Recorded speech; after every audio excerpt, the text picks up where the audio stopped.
Hello guys, my name is Akhil. Welcome to my channel Sharma ji campus. अगर अभी तक आपने हमारा चैनल सब्सक्राइब नहीं किया है तो जल्दी सब्सक्राइब करें।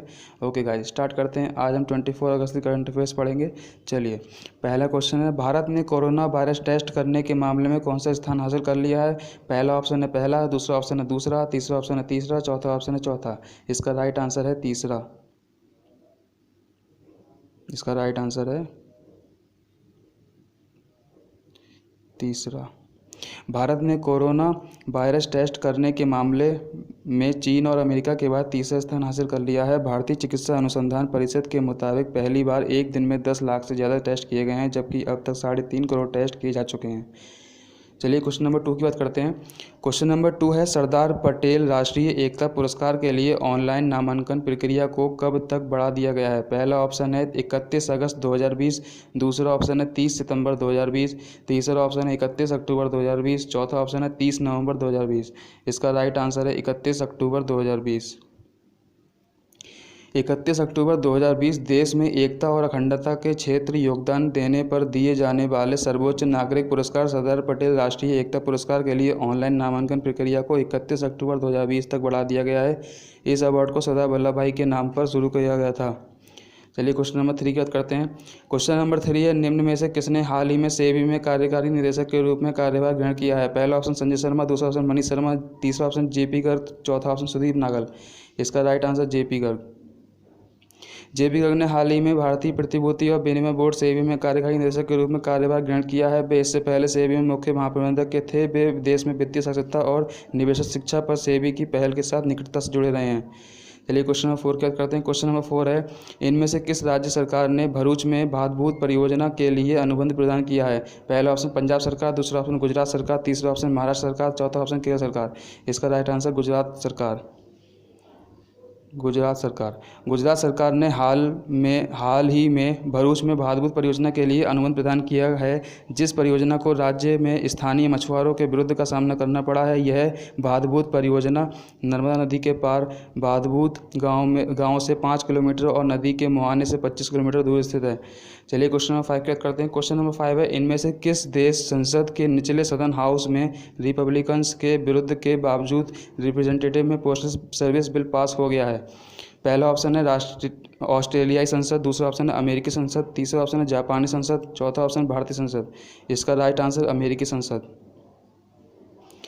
अमेरिकी संसद के निचले सदन हाउस में रिपब्लिकन्स के विरोध के बावजूद रिप्रेजेंटेटिव में पोस्टल सर्विस बिल पास हो गया है। हाउस ऑफ रिप्रेजेंटेटिव की 435 सदस्यों में से 257 सदस्यों ने बिल का समर्थन किया है, जिसमें पोस्टल डिपार्टमेंट को मेल इन बैलेट को जल्द लोगों तक पहुंचाने के लिए $25 बिलियन की फंडिंग देने का प्रस्ताव रखा गया है। चलिए क्वेश्चन नंबर 6 की बात करते हैं। क्वेश्चन नंबर 6 है, भारत में डेली कोरोना वायरस टेस्ट करने के मामले में बिहार और कौन सा राज्य सबसे आगे या पहले स्थान पर है? तो इसका पहला ऑप्शन है राजस्थान, दूसरा ऑप्शन है गुजरात, तीसरा ऑप्शन है उत्तर प्रदेश, चौथा ऑप्शन है महाराष्ट्र। इसका राइट आंसर है उत्तर प्रदेश। उत्तर प्रदेश। भारत में डेली कोरोना वायरस टेस्ट करने के मामले में बिहार और उत्तर प्रदेश राज्य सबसे आगे या पहले स्थान पर है। इन राज्यों में रोजाना 1 लाख से अधिक लोगों का कोरोना टेस्ट हो रहा है। उत्तर प्रदेश राज्य में अब तक 43 लाख और बिहार में करीब 23 लाख टेस्ट किए जा चुके हैं। क्वेश्चन नंबर 7 की बात करते हैं। क्वेश्चन नंबर 7 है, 24 अगस्त को विश्व भर में मनाया जाने वाला अंतर्राष्ट्रीय स्ट्रिंग संगीत दिवस न्यूयॉर्क शहर के किस संगीतकार के द्वारा बनाया गया है?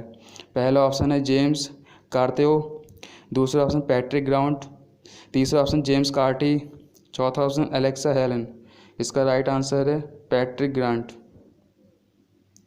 24 अगस्त को विश्व भर में मनाए जाने वाला अंतर्राष्ट्रीय स्ट्रिंग संगीत दिवस न्यूयॉर्क शहर के पैट्रिक ग्रांट के द्वारा बनाया गया है। यह दिवस लोगों को नए प्रकार के संगीत को सुनने और प्रोत्साहित के लिए जिनसे वे परिचित नहीं हैं या संगीत की सराहना करते हैं। चलिए क्वेश्चन नंबर 8 की बात करते हैं। क्वेश्चन नंबर 8 है, ऑस्ट्रेलियाई टीम के किस पूर्व कप्तान ने हाल ही में अंतर्राष्ट्रीय क्रिकेट के साथ साथ घरेलू क्रिकेट से भी संन्यास लेने की घोषणा की है? पहला ऑप्शन डेविड वार्नर, दूसरा ऑप्शन कैमरॉन वाइट, तीसरा ऑप्शन स्टीव स्मिथ, चौथा ऑप्शन जेम्स स्मिथ। इसका राइट आंसर है कैमरॉन वाइट।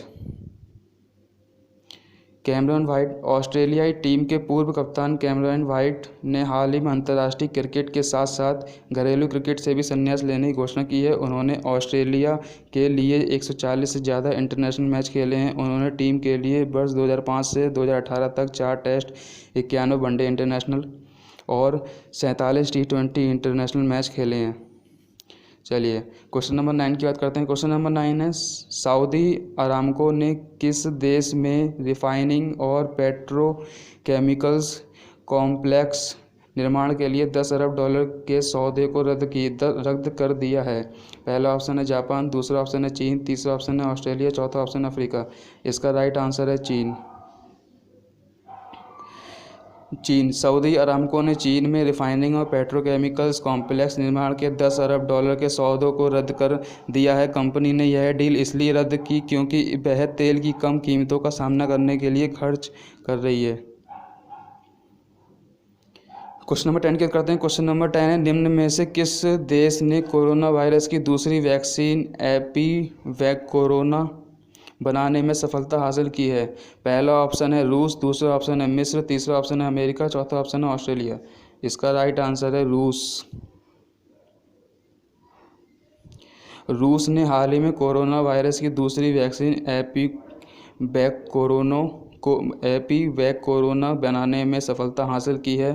रूस ने कहा है कि इसका कोई दुष्प्रभाव नहीं है, जबकि इससे पहले बनाई गई पहली वैक्सीन स्पुतनिक वी के कई दुष्प्रभावों को लेकर उसकी कड़ी आलोचना हुई थी।